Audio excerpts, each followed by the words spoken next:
Welcome to the Elevate Your Event podcast, where we talk about how to plan and execute an unforgettable event that will dazzle your guests and generate more income for your organization. From fundraising and securing trendy auction items to event production and logistics, get the best tips and advice from seasoned fundraising and event professionals who have been in your shoes.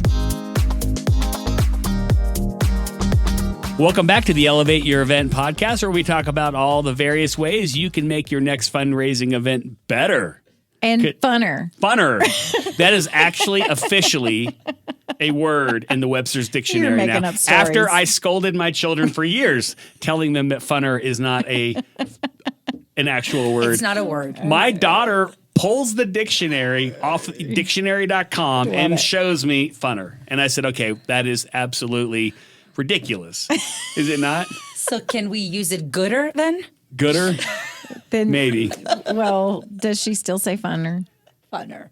She was defending herself in that Okay, case. And so I think it maybe sunk into the back of her mind. Yes. Right? Okay. Love it's it. like that one in this is a grammar episode, apparently. Yes. Irregardless, people is not a word. Not a word. Okay? It's not a word. It is not a word. And my daughter's not convinced about that one either. But, that's what high schoolers are very smart. Oh, they know Extremely everything. brilliant My people. God, we Yes. should call them now. Yes. Maybe they can come and give us some amazing advice on how to run better fundraisers. Here we Because go. those high school kids, they've They nailed, know it all. They know it and all. TikTok for sure, and Snapchat, and bid sheets. I think is what we're going to talk about today. So it was Lord have hilarious mercy. because some of you know that I used to work for the phone company, but it was the Yellow Pages. I didn't work for the actual telephone company.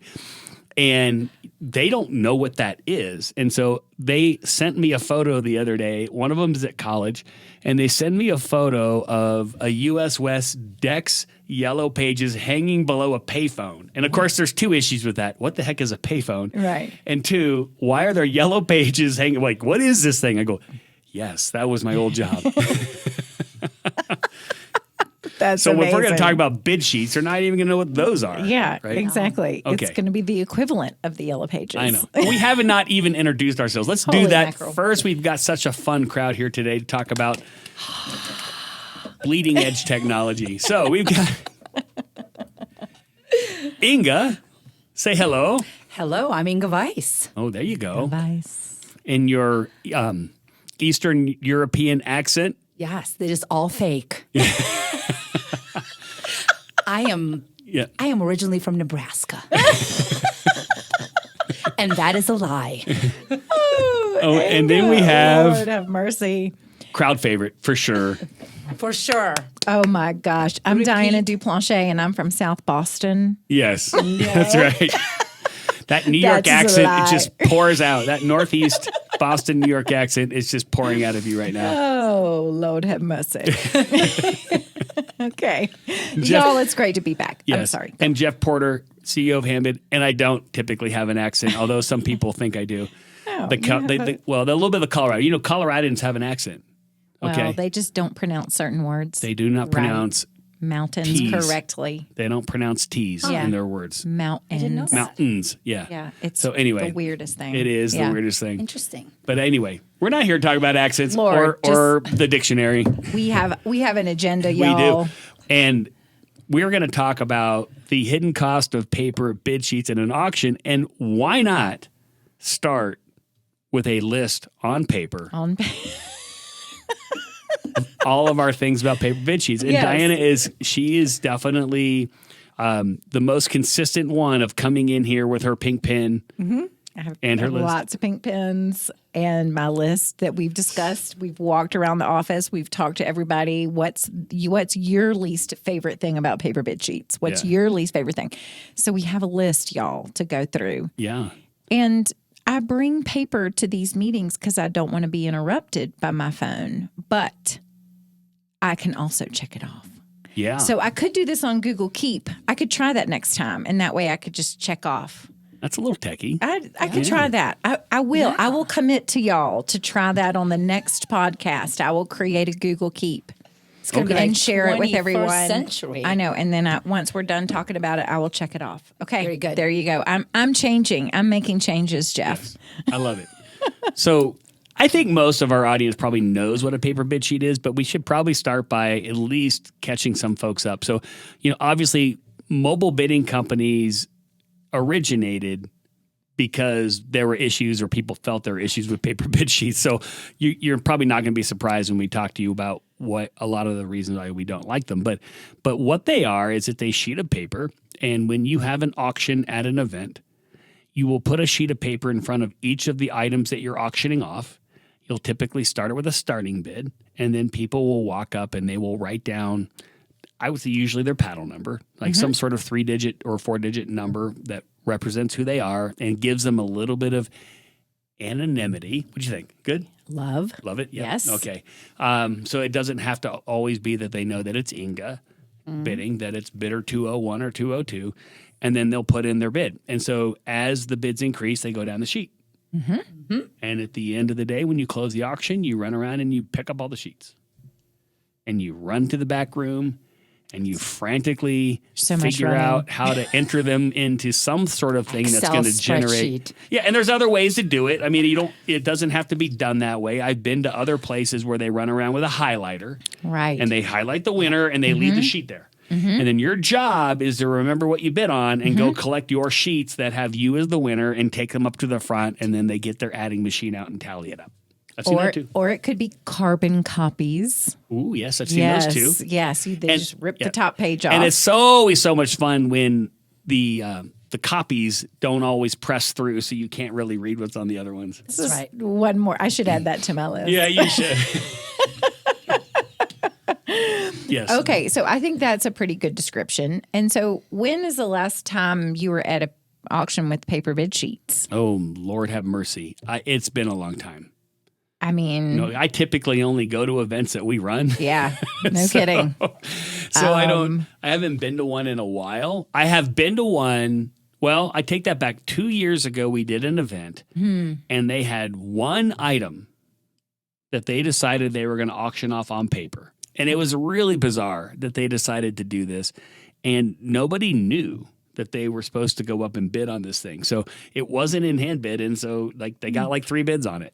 Yeah. So that was a little bit of a fail. Lacey. Yeah. How about you? When's the last time? This weekend. Oh, okay. I'm not going to say what where I was. What kind of people do you hang out with? I hang out with interesting folks of a certain age that like to bid on paper. Okay. So I'm not going to say where I was. Those are the types of people that eat dinner at 4 o'clock? Those are the people. My favorite kind. So I'm not going to say where I was, but yes, it was old school. Old school, pen and paper. That is what we call it. And that is when we talk to prospective clients who are calling us to ask us questions, they say, "Oh, we go old school," and it hurts my heart. So I had to pinch myself and not to go to every single person that looked they were in charge and ask them if they would like to use Handbid next year. And then I did, and they said no. What's wrong with them? I had to this spell is why Handbid. You're not in sales. I had to spell Handbid for them. So this came up several months ago. I was talking to one of our existing clients, and they had their event at a place that had really bad internet. And so the answer is we either go back to paper or we fix the internet. And so they asked if they could pick my brain. We got on a phone call, and they said, "Well, what do you think if we go back to paper?" I said, "You're just going to make a lot less money." Sure. And they're like, "Okay, well, explain." Right. I said, "So, and obviously my recommendation was let's fix the internet." Yeah. Okay. Sure. So let's walk through why do we think you're going to make a lot less money? And we have our list here. Okay. Is there any disagreement in that? No. None. No. I mean, and I'll tell you just so you realize, when we launched Handbid, so in 2011, May of 2011, Handbid made its debut at my fundraiser because why not test your brand new written software on your friends, right? Yes. They will and your biggest forgive you. donors. Yeah. Yes. So anyway, we doubled our auction revenue. And that was same items, same bidders, just a different makeup. And we'll just talk about, kind of not just why do you make more money with mobile, but how do you make more money with mobile? I think those are the 2 things we got to cover. Yeah. Okay. So item number 1. Yeah. Ready? higher bid increments. Yeah. So what ends up happening with paper is people tend to increase the bid increment. Now, why would you do that? Well, you would do that because people don't want to get up out of their chair, walk out of the ballroom, over to the silent auction area to up their bid by $5. No way. Okay. Yes. Yeah. And so people realize that when they're creating their auction. So they say, we're just going to make our bid increments $25. Well, your bid increment as a percentage of your starting bid really can either encourage bidding or discourage it. Mm-hmm. So think about it. So if I have an item, let's just say we have an item that's worth $400. Okay. So we're easy math people here. So we're going to start it at 100. Okay. So I would say a lot of times in the past, if I saw that, I'd probably see a $25 bid increment. So now someone's looking at an item that's worth 400. They in their head probably think it's in that ballpark range. You're asking them to bid 125 as the second bid. Mm-hmm. Okay. And then 100. And I've seen worse. I mean, I remember one event we did, and they were kind of trying to do the hybrid paper thing. And so they moved to Handbid, and they would have an item that had like say it was worth $500. They'd started at 100 with a $100 bid increment. What? And it's like, how do you expect people to bid on that thing? I mean, you're asking someone to go to $200. So when you lower the bid increment, now people will be more, I would say, incentivized, okay, or more apt to bid. Mm-hmm. And then what happens after someone's bid 2 or 3 times and been outbid? You don't stop. Don't stop. Until it's over. There's a psychological switch. Never stop bidding. Mm-hmm. It's a switch in your brain that flips. Yep. Mm-hmm. And how many times have we heard at the end of the night, I wasn't planning to spend this much money, but I could not lose. Well, you've got to get somebody into that mode. And to get someone into that mode, they have to bid and they have to be outbid. Mm-hmm. Yep. And the only way you do that is you keep your bid increments low. Yep.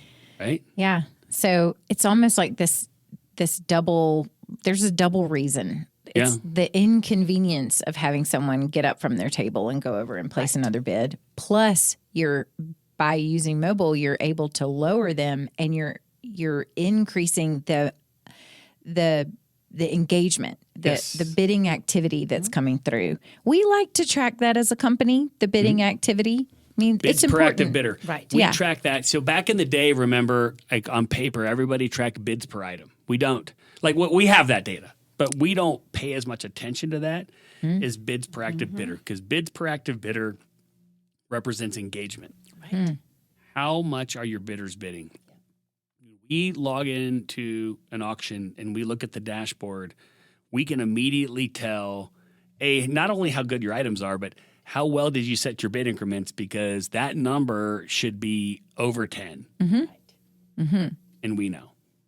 When it's 3, I guarantee you I'm going to log in. I'm going to see a whole bunch of items with no bids with a $100 bid increment, starting bid, and probably a $50 bid increment.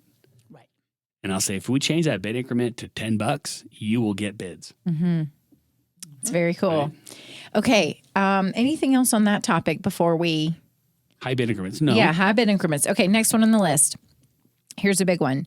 When you have paper bid sheets, you're limiting the window with which people can bid. It's only going to be during the moment that they walk in the door. I mean, after they've checked in, because then that's when they get their bidder number. Yeah. You have to be physically standing in front of it. Mm-hmm. Yeah. And what if your event starts at 6? So many of these events are like 4 hours long to begin with. Right. So what if you're late, like a lot of people are? I'm not late, but most people are late. Just saying that out loud for all you listeners at home. Diana Duplanche is not late. So anyway, let's just say you show up at 6:30. You get checked in. You're going to go to the bar first. I go to the bar first. Don't judge. Okay. Don't you dare judge me. I go to the bar first. It's okay, Jeff. It's been a long week. So you're gonna stand in the bar line, and then maybe you're gonna start placing your bid at 7:00, and maybe 7:30, and then when are they gonna pull the bid sheets? 9 p.m. So you have 2 hours. What if there's 100 items? What if there's more than that. It's this idea of limiting that time frame is just something that boggles my mind when people, that is, if anything, it's that. It is that. Right. And so you can't open it a week early. And Right. I know some of you are thinking, well, I'll open it a week early online and then I'm just going to print out bid sheets. And when they get there, they're going to bid. Look, okay, there's two windows we're talking about. There's the total window of how long the auction is. And so the people, like, you can open it early, and then the people who leave early can continue to bid. Okay. And we can even talk about the one where the guy got wheeled out in a gurney on an ambulance and was still bidding on his way out the door. Okay. True story. Okay. I love that. But there's another window, and that other window is the amount of time between when you bid and when you get outbid. How long are you notified? So yes. That's another good one. If I'm bidding and I get outbid in a mobile environment, boom, I'm instantly notified. Okay. Whether it's a text message or a push message in an app or whatever, I'm instantly notified. Okay. On paper, what do I typically do? I walk in, go to the bar, walk through the auction area, place some bids, have to do a mental note on what did I just bid on? Okay, because I remember I might get into a conversation, chit chat, blah, blah. I'll walk back before dinner. I'll walk back through the auction area to check the bids that I placed. If I remember what I bid on, I always do.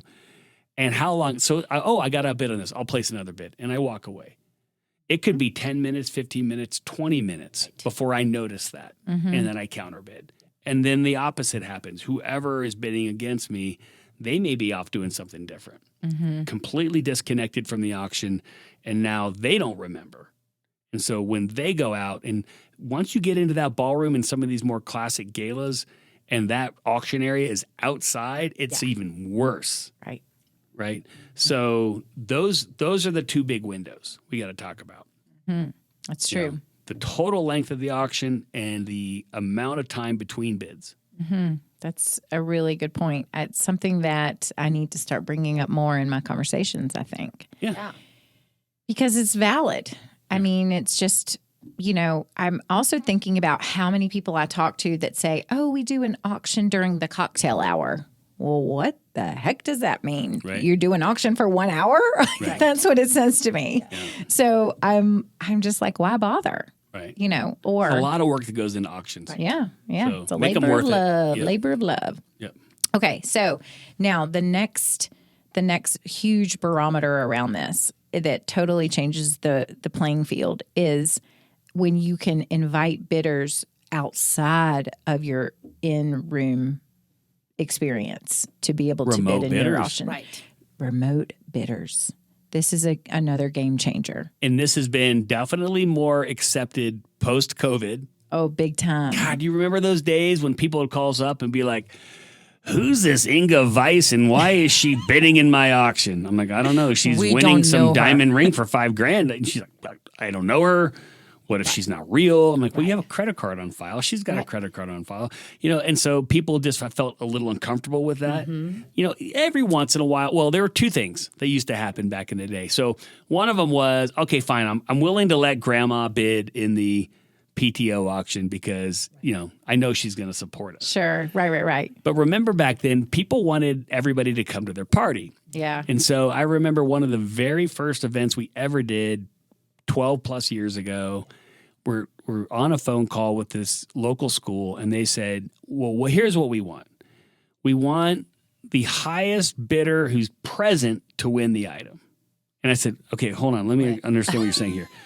We want the highest bidder. So if Inga wins, but Inga's not there, I want you to give it to Diana. I go, well, that's really just not how auctions work. Right. Okay. So if you guys want to start deleting bids and figuring that, that's fine. But her money's still good, right? And guess what? Here's the irony of it. Inga costs you a lot less money because she didn't come and eat all your food. Okay. That's right. So that has gone largely away, I would think. The whole I only want to reward people who are there. And they wanted to have like exclusive items, like you can't bid on this if you're not there. And and our software allows you to do a lot of that. But either way, to your point, remote bidders expands your audience. What does it do? Increases competition. That's a good thing. And tremendous revenue potential for the Sure. organization. Tremendous. And think about let's talk about the one event we did years and years ago, and this was This is a client out in Pennsylvania and brand new executive director. He calls me up. He's driving to his new job. Okay. And so he's sitting there and he's like, okay, I'm going to just go for this. I'm going to recommend we use Handbid. And he's like, and I could get fired because they're kind of old school, but I'm thinking this is important. So they run their event on Handbid. They had a ukulele, and on the back of it, it was from Pearl Jam, and on the back of it, Eddie Vedder had handwritten the chorus to one of his songs and signed it. Amazing. That ukulele went for over $50,000 to a guy in Australia. That's right. That's right. I forgot that he was in Australia. He was in Australia. Wow. Amazing. Yep. So cool. How do you do that when it's on a bid sheet? With a bunch of people in a room who cannot afford that ukulele. Yeah. Yeah. Okay, so if you have those types of items, then I think that's important to understand. You're just not going to get that kind of audience in most cases. It's a big one. Yes. It's a big game changer. Okay, so now we get to talk about drama. Okay, this is one of my favorite subjects. Let's talk about fighting and cheating. Let's do that. Oh, my People favorite cheat? topic. Are you kidding me? Really? No, never. Never. Fighting, cheating, or let's add stealing to that. Stealing. Okay. And withholding pins. Yes. Yes. Stealing pins, hiding bid sheets. I've seen it all. Yes. So what is the most egregious example that you've ever seen of cheating? Well, I have kind of like my top 2 or 3. Okay. Okay. Even at my own event, I saw someone steal a bid sheet and bring it back at the end of the event. Yep. And it was apparent we knew, and I kind of rolled my eyes and said, whatever, right? The best story was we did this event back in like 2012 timeframe, and massive conference, 50,000 people there. They had a silent auction as part of it. And so they said, okay, so we have the silent auction, but we do this ladies luncheon. And so we're not going to use mobile bidding at the ladies luncheon because it gets really rowdy. And we're afraid that they're going to, if they're on their phones, they're going to fight. So here's what we need you guys to do. We need you to come up there and help us run it. And we're going to have paper bid sheets. But at the end, you're going to enter the winner in the hand bid and put it on their invoice. And of course, I'm like, this is a stupid idea, but fine, let's do it. Okay. So we go up there, and sure enough, okay, it's a ladies' luncheon, and these ladies get a little trashed. Okay. And so what they had was they had some system where they weren't writing it down, because we're going to talk about handwriting in a second, but they had stickers. They had a plate of stickers for each of their people. So you would walk in, and I'd give you 30 or 40 stickers. Okay, and those are you bid with those. So you put the sticker down on the bid sheet next to the amount you want to bid. So we're entering in the winners, and here comes one of my staff, and he says, I don't know who won this item. And we look down, and at the very bottom on the highest bid are 2 stickers sitting next to each other. How clever. Yeah. Yeah. So I call the auction manager over. I'm like, okay, so how do you want us to handle this? And she's like, oh, this happens all the time. I'm like, well, it wouldn't in mobile bidding happen. I'll just keep that comment to myself while we figure out how this is going to work. And so she says, I'll just bring them over here, and we're just going to Rochambeau for this. I'm like, oh, okay. This is interesting. So these 2 women come out, and she says, okay, you guys both are the winners, and so we're going to Rochambeau to see who actually won it. And the lady's like, I won it. I put my sticker down first. And the other lady's like, I put my sticker down first. You're a liar. And anyway, so these 2 women start to fight. Okay? Like verbally sparring. Physically. What? Pushing each other. No. And I'm sitting here thinking like, okay, mobile bidding, like there's a new sales tagline here about like being safer or something like that. Like less hazardous to your safety at an event, or anyway, they get the security guard to come over and kind of break it up. Oh my. And it was over some bearskin rug. I mean, it was like, you got to be kidding me. But I walk away there going, okay, so you told me you didn't want to use mobile bidding because these women get rowdy and you think they're going to fight. And guess what caused the fight? It's a paper bid sheet. Paper bid sheets, honey. Oh my gosh. That is insanity. Yeah. Well, I mean, it isn't just cheating. That is a form of cheating, but that is also fighting. And so what are other ways people cheat? Well, I have an example. Like Jeff mentioned anonymity, just getting a paddle number and then just writing it down, your bidder number on the bid sheet. Well, guess what?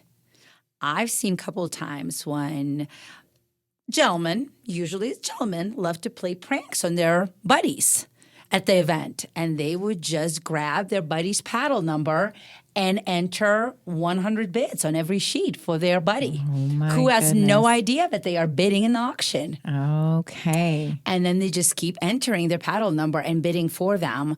Well, it's cheating. It's also not fair to the organization. Oh, it's a huge headache at the end of the day. That is a big bummer. Yeah. And, there was one organization we talked to that was doing this in their retail stores, and what they found, I guess is the way to say it, what they discovered is someone would come in and they would bid on an item. This is on bid sheets.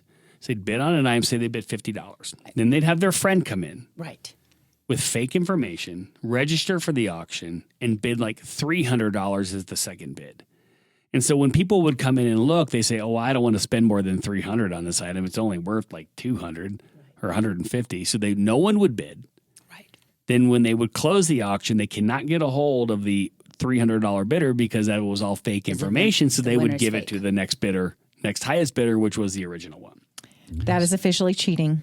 That is cheating. Officially. That is and a huge loss. Shame on them. Yeah. Shame.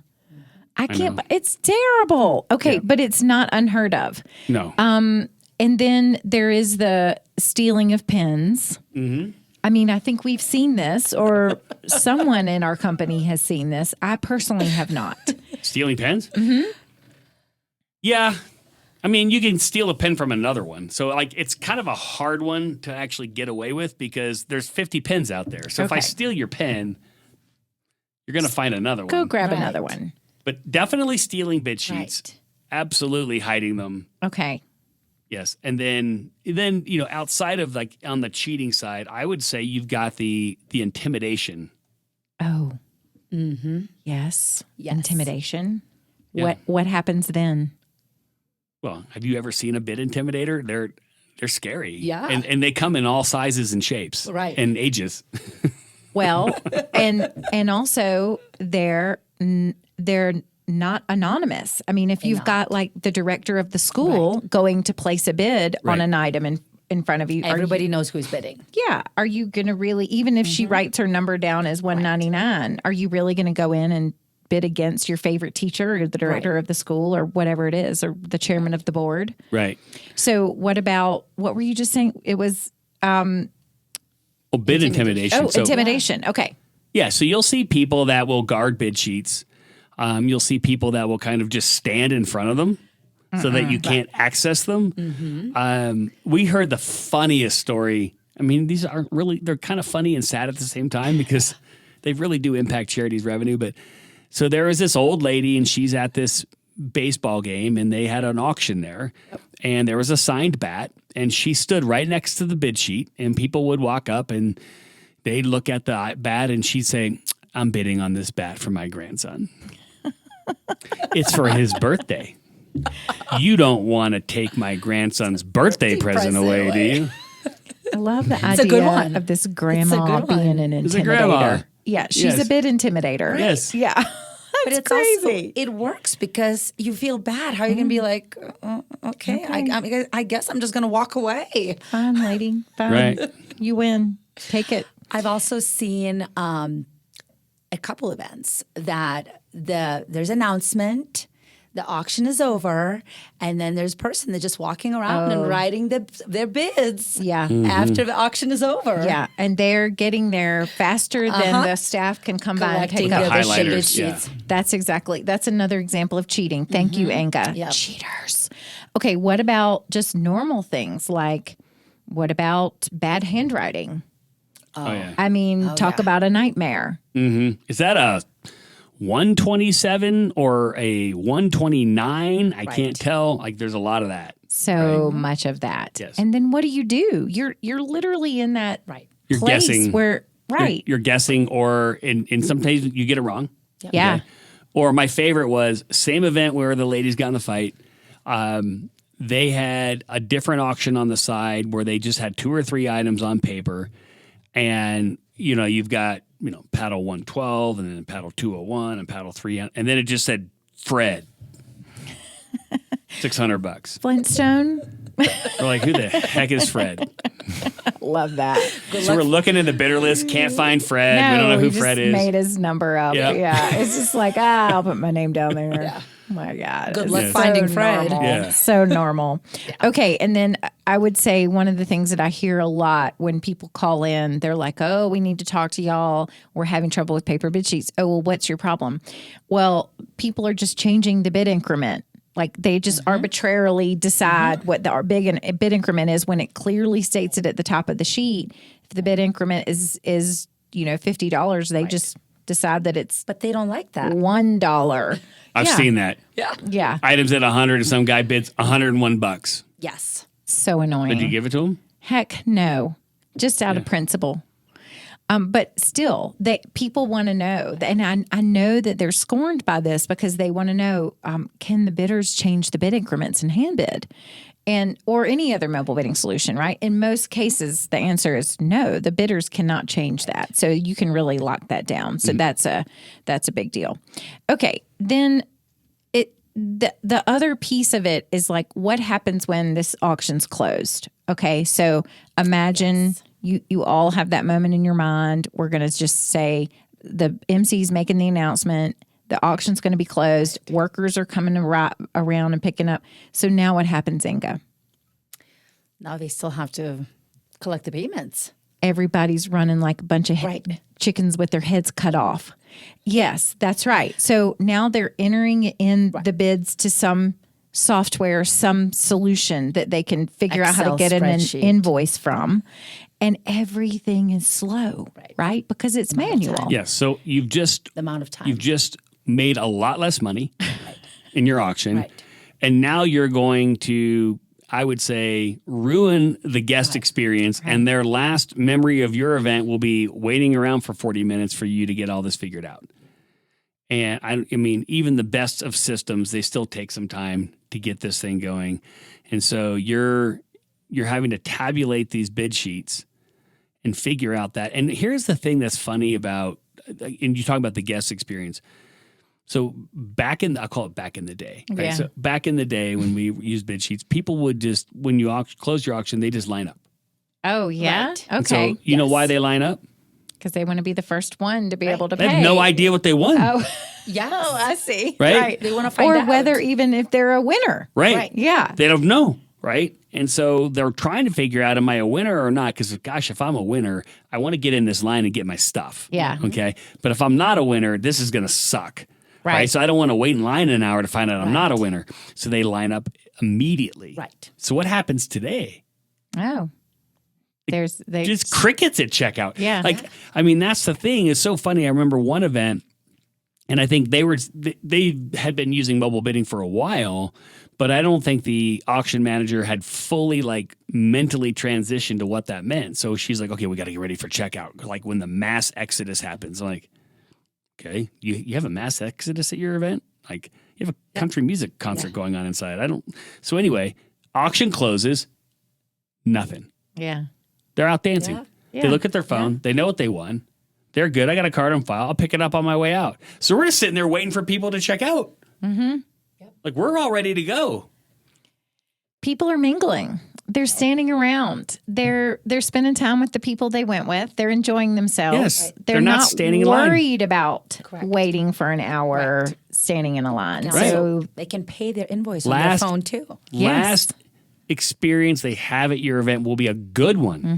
Mm-hmm. Now, that. if they get outbid and they're pissed about that, that's a different story. Yep. Oh well, But at the end of the day, I remember, there'd be guys back in the paper days that would line up at our event, and 30 minutes later, you're like, oh, sorry, you got outbid at the end. You didn't win anything. Mm-hmm. And he's like looking at you like, I just spent 30 minutes standing in line to find that out. Right. Like, yeah, What sorry. a bummer. It's a bummer. What a bummer. I think the worst case scenario when you're bidding online is then you just had too much to drink and you forgot and you just left without your prize. Right. And then what? Right. I've seen, you see a lot of that where people are like, I'm not waiting in this line. They'll call me. That is I right. am out of here. I will get my item on Monday. Right. And how miserable is that for an auction manager who has to reload everything back in a truck and take it? That is a different issue. That is a different podcast, Jeff. Altogether. Because I had to help a few times to load all the unclaimed items into auction managers. I carried a case of wine to a pregnant lady's car, and she looked at me like, "Don't judge. Please don't judge me." I'm like, "I'm not judging you. I think this is crazy. Like you're like loading this car up with all your stuff." But no, I hear you. There's definitely a podcast on post-auction shutdown for sure. I've driven our clients' rental trucks back to their offices with stuff. So. Oh, yes. The rental truck days. Yes. Oh, yes. And the best would be to back the rental truck up while avoiding the chandelier that's hanging from the live oak tree. Yes. That's exactly what you did, actually. That was at one event. Yes, for sure. Okay. I love this. So the very last thing, then I think this is a really important one because you know why? We're an advanced world. We're doing things more advanced and we're able to really take a look at our data. Well, what kind of data can you look at if you have paper bid sheets? Can you look at category performance? Nope. Is there even a category? Maybe there could be. How much data performance can you look at if it's not already cataloged for you? Well, and how accessible is it? Like that's the bigger issue because I remember, the one event with the crazy ladies that fought, right? We walk in her office and there's probably 50 or 60 binders hanging on the shelf, right? Of bid sheets and auction data from over the years. Wow. She has data. Mm-hmm. But Good luck finding what are you going to do with it? Yeah, I see. If I asked you what's the most popular item you've ever sold in your auction, she can't tell me that, right? Mm-hmm. If I said, what's the average number of bids you get per item? She can't tell me that either. What's the most number of bids you've gotten on an item? Who's your most prolific bidder over the years? None of that. Mm-hmm. Right? And to your point, looking at, we call it category performance, but looking at the categories in your auction, we have a report that shows all the categories, what the starting bid was, what the ending bid was, how many bids were placed, what the fair market value was, how much money you made above fair market value or below fair market value, right, as a percentage, so that you can look at it and say, I can look at that report and say, your guests love wine and spirits. Your guests love to travel. Your guests love, kids' activities. We need more of those items for next year. Right. Mm-hmm. Yeah. And then obviously in the future, AI will help with more of that. But how are you going to train an AI engine on your event? Are you going to be having it scan in paper bid sheets or feed this machine paper bid sheets so that it can come back and tell you, oh, these are what your guests like? Right. Oh my gosh. No. Yeah. Right? Because that paddle number on a paper bid sheet, what is it tied to? Nothing. Nothing. Right? Mm-hmm. Paddle number in our system is tied to your name, your email. With an email address, you can get a lot of data. So anyway, you're right. I mean, there's not much else to do there. And I would say, outside of that, the one other thing you didn't put on your list that I think we should just cover is people, there's a debate about what's more social and what's more antisocial. This is a good subject, Jeff. Yeah. Yeah. And there's some people who feel very strongly that people with their face in their phones are more antisocial than those that are on bid sheets. Okay. And I think there's a debate to be had there. Yeah, that the experience becomes less personable. Yeah. It is. And I always wonder, I'm very confused by that debate, to be honest. I mean, I know it sounds very trite coming from me, but if you have a system that notifies you in a very specific way, why do you need to have your face in your phone? You just have it on your person. Right. You can feel your phone vibrate. You hear the special sound Handbid makes. Or even if you're not using the app and you just get a text message, most moms are going to want to look at their phone to make sure everything's okay if they've got people at home or whatever. But that to me, I don't get it. I don't know why organizations are worried about that, because if the auction's opened in advance, I'm going to go online and I'm going to read the items. I'm going to favorite my items and I'm going to start watching them and I'm going to have my bids placed before I get there. But don't forget, I don't show up late to places. So that's how I roll. I know that's not how everybody rolls. So well, I just think, I mean, if you go back to the day of paper bid sheets for me, and I get it, some of you are still using them, but so for us, when I was involved in auctions that did them, I can't think of anything more antisocial than leaving a conversation or leaving the dinner table to go back to an auction area and look at bids. Right. Right. To me, I'd rather, to your point, pull my phone out, quickly check my bids. Sure. It buzzed. I fix it.